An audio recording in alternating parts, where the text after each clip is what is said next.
Hello everyone and welcome back to another AFK journey video. In this video we're going to be making an updated hero wish list now that Baelran is available that you can put on your wish list. Okay, so we're going to lead it off by talking about the Lightbearer faction. We're going to talk about the main heroes which I've already locked into the wish list here. These would be my recommended for like a beginner player. And then we're going to talk about all of the other heroes you should also begin building up after these major ones are upgraded. Okay, so for the Lightbearers in the S levels, it really is Sonya and Siren who are the most important for you to upgrade. The only other major hero I would recommend here is Rowan, and you should pick up one copy of Rowan, for example, before even putting Siren here. And then when you're done with the one copy of Rowan, you can use him for a while and just put Siren on and get Siren completely built up to Mythic Plus or Supreme Plus. The other Lightbearer heroes here, Vala, Temesia, Cassidy, Atalanta, they're not really meta for much, and I wouldn't really focus on them. It's really just these three Lightbearer S level heroes. For the A levels, the two big ones are definitely Sinbad and Hugin. Everyone should begin with Sinbad and Hugin on their wish list. After that, the other heroes honestly are not very meta for multiple game modes. The only thing which really comes to mind are Ravage Realm. In Ravage Realm, heroes like Marilee, heroes like Corrin, they actually do pretty well and are important, but that is only like an end of season game mode and not a major priority like to begin with. But eventually getting both Corrin and Marilee I think upgraded would be important. Apart from this, Walker is seeing a lot of use this season, but it is really because his tiles are fully facilitating him as faction talents. Generally speaking, Walker is not going to be nearly as strong as he is this season, and so I wouldn't make him a major priority. And the other Lightbearer hero is just not really too important, pretty passable, honestly. Moving on to the Maulers S level, there are a few ones you definitely want to build. Most importantly, Mikola and Smokey, both are the best supports for Dream Realm, especially as a beginner player.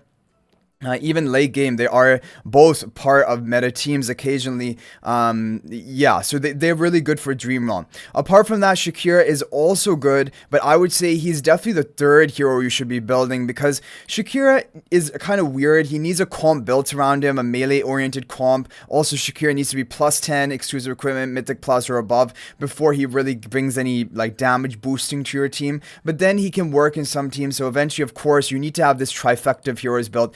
Smokey, Mikola, and Shakira. Everyone needs to have that built, but I would first prioritize Smokey and Mikola. Apart from this, you can definitely pick up one copy of Brutus. He can help maybe for some AFK stages early on, and he basically does his job at the one copy.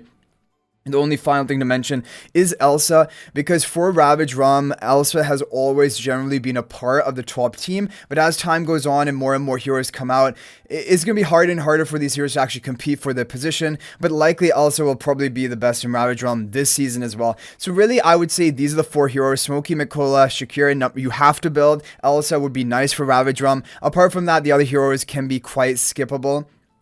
Not major priorities. Brutus can work in one copy. For the A levels and Maulers, it's really Odie and Coco, as you see here. These are the two strongest Mauler heroes. After this, you should actually pick up one copy of Kruger before you even begin wishlisting Coco. One copy of Kruger is enough for him to be used in Dream Realm for his physical defense debuff. So he doesn't need to be highly upgraded. That is a really good thing about Kruger. But the other heroes here, on Tundra, honestly, probably not. Like, we have a lot of tanks now for AFK stages and things. Even Brutus and one copy can work better. And then you have Seth and Citrana. Seth is not a good hero. Honestly, not really meta for much other than sometimes Ravage Realm. Citrana is really the hero I would really have my eye on because Citrana is very good for PvP. She has her vitality down debuff. She synergizes really well with Bonnie and like dot damage ticking teams. Overall, she's a very strong hero. I would recommend most people eventually build her up and even Paragon her. One of the major priorities for Paragon for the A-level Maulers.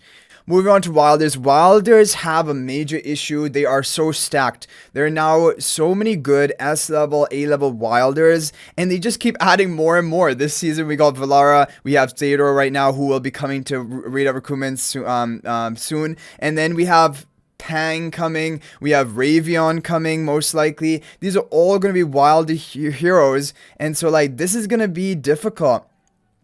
honestly, to keep up with everything. Anyway, Iron and Valara, in my opinion, I think these should be the two heroes you begin your wish list with. Valara for Dream Realm and AFK stages. Iron, of course, the king of AFK stages. You need to build him.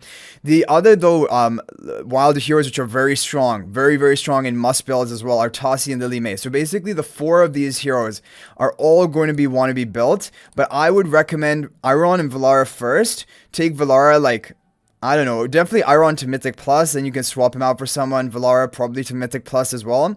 And eventually even Supreme Plus. And then you get the Tassi in here, number 3. Tassi can help for AFK stages. And then finally you get Lily May in here. She's a good PvP hero, but basically that's it. So those are the 4 S-level wild heroes.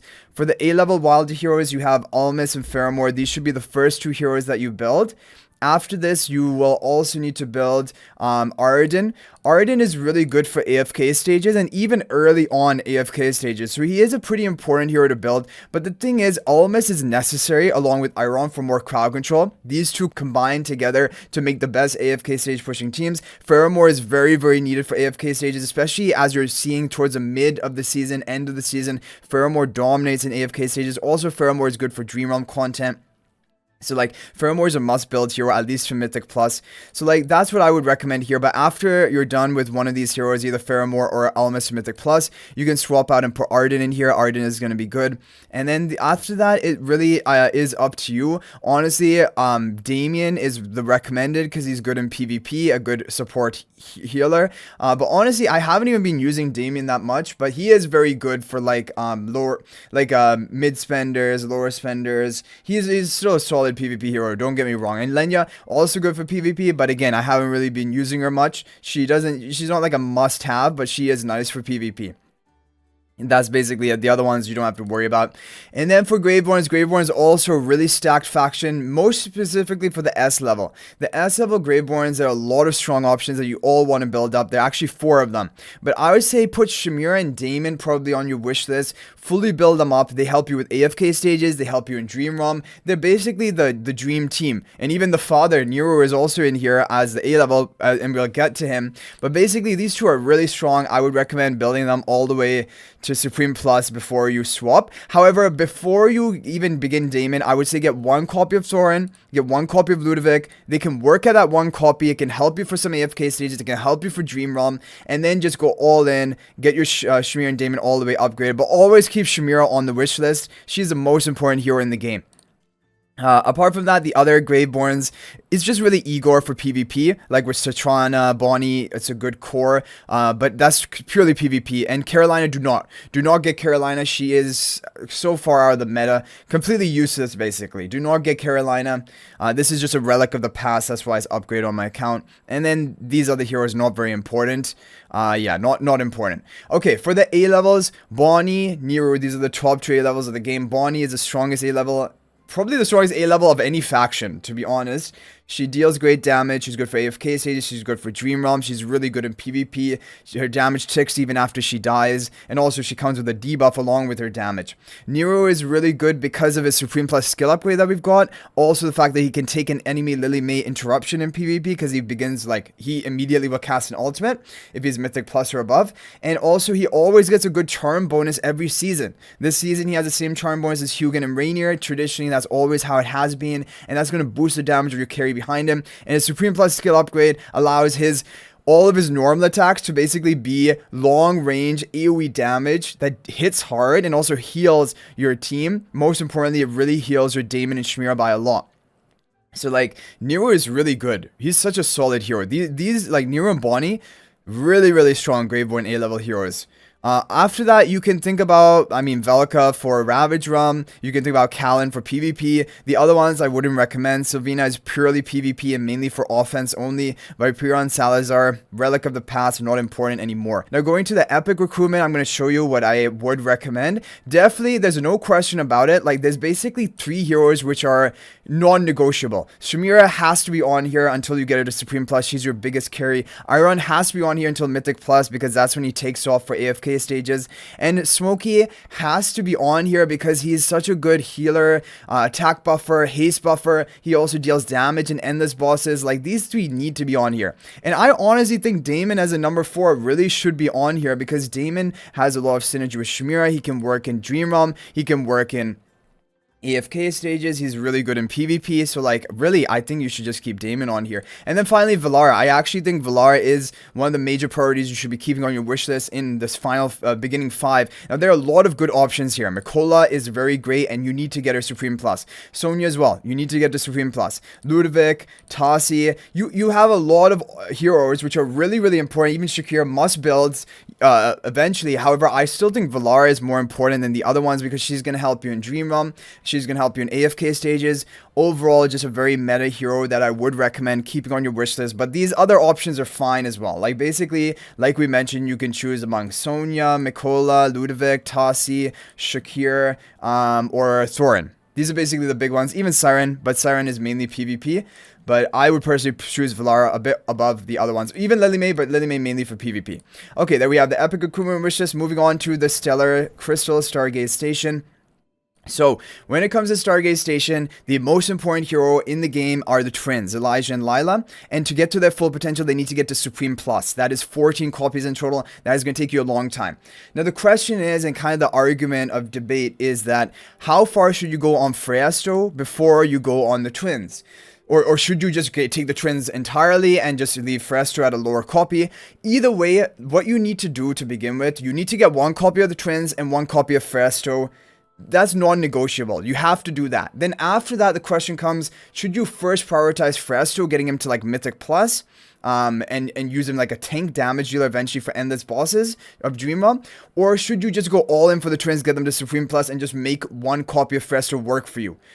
Honestly, both are decent strategies. The twins are very strong, very meta, and like by getting them rushed to Supreme Plus, it is going to be helpful for you for Dream Realm, for AFK stages, for a lot of areas basically. Even PvP, they're good. Freyasto is a bit awkward with Freyasto. So honestly, I'm a bit leaning towards the idea of getting 1 copy of Freyasto, 1 copy of twins, of course, and then just keep going all in on the twins, getting them upgraded all the way to Supreme Plus, because we also don't know how long is Freyasto going to remain in the meta. What if another Celestial Hypogean comes out that does his job better, a better endless damage dealer? Then like Freyasto is going to be honestly a relic of the past. Twins are going to be pretty future proof, long term, basically a good value investment. So basically that is it. But definitely you also have to get Rainier to Mythic Plus.